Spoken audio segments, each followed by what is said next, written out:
Bienvenidos a Perseguidos, un espacio de puertas abiertas, entidad que lleva más de 60 años sirviendo a los cristianos perseguidos en el mundo. Puertas Abiertas le proporciona Biblias, les lleva ayuda, consuelo, amparo y promueve programas de desarrollo y cooperación, así como la propugnación de los derechos y libertades religiosas. Únete al programa de hoy y conoce de cerca la vida de los cristianos en los lugares más hostiles del planeta, donde seguir a Cristo lo puede costar todo. Hola, ¿qué tal? Y bienvenidos a Perseguidos mas no desamparados, un podcast de Puertas Abiertas. Mi nombre es Iván Carra y hoy vamos a tener un episodio algo diferente al habitual. En vez de centrarme en contarte una historia de un cristiano perseguido en particular, me gustaría que profundices conmigo en la problemática y el desafío que representa la sionización para las iglesias en China. Para comenzar, me gustaría explicarte en qué consiste la palabra sionización, puesto que es probable que sea la primera vez que la escuchas. Y la sionización, básicamente, es un proceso en el que el gobierno de China trata de hacer que todas las religiones y culturas en el país se parezcan más a la cultura y a las ideas chinas. Podríamos representarlo como un jardinero que está dispuesto a podar y echar cubos de pintura sobre todas las flores del jardín para que todas tengan la misma forma y color y todas sean uniformes.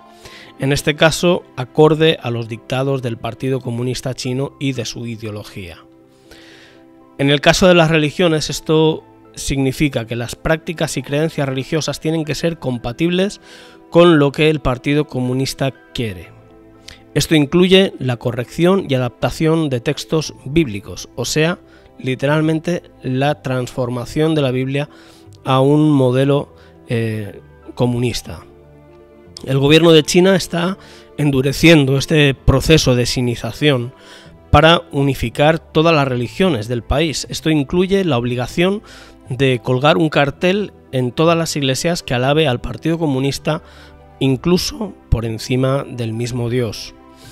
Nuestros colaboradores locales aún no pueden saber cuál será el siguiente paso, pero todo indica que habrá mucho más control sobre los mensajes predicados por los pastores y sobre las reuniones que se consideren ilegales. Ama al Partido Comunista, ama al país y ama la religión. Este es el inquietante mensaje que todas las iglesias registradas por el gobierno chino en la región de Zhejiang deben colocar en la entrada. Se trata de una orden directa del Partido Comunista Chino. Uno de los colaboradores locales de Puertas Abiertas nos informó que recientemente este mandato por parte de la Oficina de Asuntos Religiosos de Zhejiang había sido promulgado y además las iglesias también tenían que poner un cartel que diga lo siguiente: es obligatorio cumplir con la sionización de todas las religiones. Desde que Xi Jinping es secretario general del Partido Comunista Chino y jefe de Estado, la sionización de todas las religiones ha sido un eje clave para las políticas religiosas. En su informe de 2017 para el 19º Congreso del partido, de hecho, afirmó lo siguiente: vamos a aplicar íntegramente la política esencial del partido sobre asuntos religiosos, insistir en la sionización de las religiones chinas y ofrecer una orientación activa para que la religión y el socialismo coexistan. Si te apasiona la iglesia perseguida y te identificas con sus historias, hay algo más que puedes y que debes hacer. Conviértete en un compañero de oración. Entra en puertasabiertas.org/oremos y sigue las instrucciones para que comiences a recibir nuestra revista, en la que podrás conocer mejor sus historias. Además, recibirás un calendario de oración, con el que podrás orar cada día por personas y situaciones concretas de la iglesia perseguida y por sus necesidades específicas. No seas solo un espectador, conviértete en parte de la respuesta.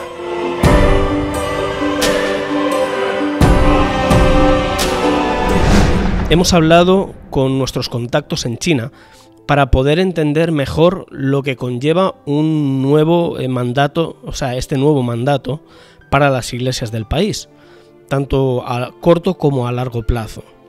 Li, una colaboradora local de Puertas Abiertas, nos dice que los carteles tienen un efecto que puede confundir a los creyentes, haciéndoles cuestionar si están entrando en una iglesia o en un edificio gubernamental.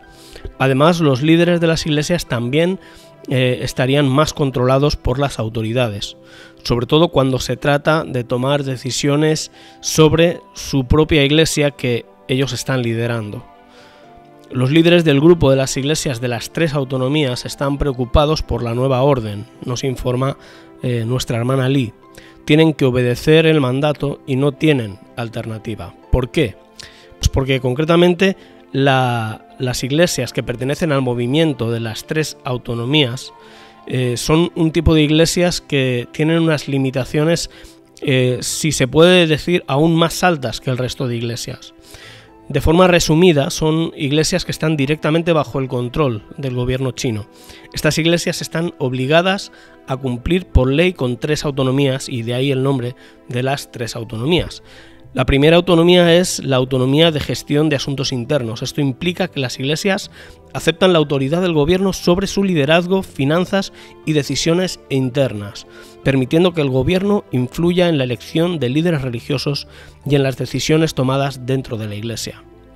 Luego está la segunda autonomía, que es la autonomía en la formación de líderes religiosos. Esto también implica que el gobierno tiene la palabra final sobre quiénes pueden ser los líderes de cada iglesia. Si el gobierno no aprueba a alguien, no pueden ser líderes religiosos, aunque los proponga la asamblea de la iglesia. También la tercera y última de las 3 autonomías sería la autonomía en las relaciones religiosas externas. Esto quiere decir que las iglesias deben restringir sus vínculos y conexiones con iglesias extranjeras. Esto significa que el gobierno tiene un mayor control sobre las relaciones religiosas internacionales de la iglesia, limitando sus interacciones con organizaciones religiosas fuera de China. Pues puedes entender, ¿no? Lo que pretenden es básicamente aislar a las iglesias, y de hecho las iglesias que ya están dentro de este movimiento de las 3 autonomías tienen completamente limitados sus contactos con las iglesias, pues como pueda ser las denominaciones o las iglesias de este lado del mundo. Luego, por otro lado, tenemos las iglesias en las casas, que siguen siendo iglesias clandestinas y no están reguladas por la ley. Cuando las autoridades las descubren, los creyentes van cambiando de lugar para evitar ser descubiertos y para poder seguir con su actividad. Zhejiang es la segunda provincia más rica de China, tiene una población de cerca de 65 millones de personas y se cree que es el primer lugar en aplicar este mandato de la sinización de forma estricta. Según lo que ha observado nuestra hermana Lee, todo indica que el gobierno está experimentando con esta región y que pronto dará otro paso hacia la uniformidad del sector religioso, y que las congregaciones que se consideren ilegales a partir de ese momento volverán otra vez a ser reprimidas. Lo que está sucediendo en Zhejiang pone de manifiesto los persistentes esfuerzos del gobierno chino por ejercer un mayor control sobre las iglesias, con un mensaje claro de que los ciudadanos chinos deben lealtad al gobierno y a la nación, incluso por encima de las creencias religiosas. Anteriormente se habían impuesto requisitos como la exhibición de carteles con valores socialistas y la izada de la bandera nacional en los centros religiosos de la provincia, reflejando la voluntad del Partido Comunista Chino de fomentar el patriotismo y eliminar influencias occidentales que son percibidas como amenazas a la estabilidad del país. Estas medidas se han implementado gradualmente en varios sectores, y ahora la situación se mantiene en espera, mientras se observa cómo evolucionan estas políticas y qué efecto tendrán sobre la Iglesia en el futuro. Hasta aquí el episodio de hoy, pero quiero despedirme con esperanza. De nuestro lado está el Dios omnipotente, somos la Iglesia. Y como dice Mateo 16:18, ni siquiera las puertas del Hades prevalecerán contra ella. Pero de tu mano y de la mía queda el orar en favor de nuestros hermanos en China. Nos vemos en el próximo capítulo de Perseguidos, mas no desamparados. Gracias por acompañarme. La historia que acabas de escuchar no es única. Cada año millones de cristianos hacen frente a diversas formas de opresión. Huyen de regímenes opresivos, se ven desplazados en sus propios países, son menospreciados, atacados, maltratados, marginados e incluso llegan a perder la vida. Aunque muchos escapan de la feroz persecución, la nueva vida que comienzan como desplazados es realmente dura. Con tu apoyo, las iglesias locales brindan acogida y ayudan a que estas personas sanen, enfrenten su realidad y florezcan. Si quieres saber más, entra en puertasabiertas.org.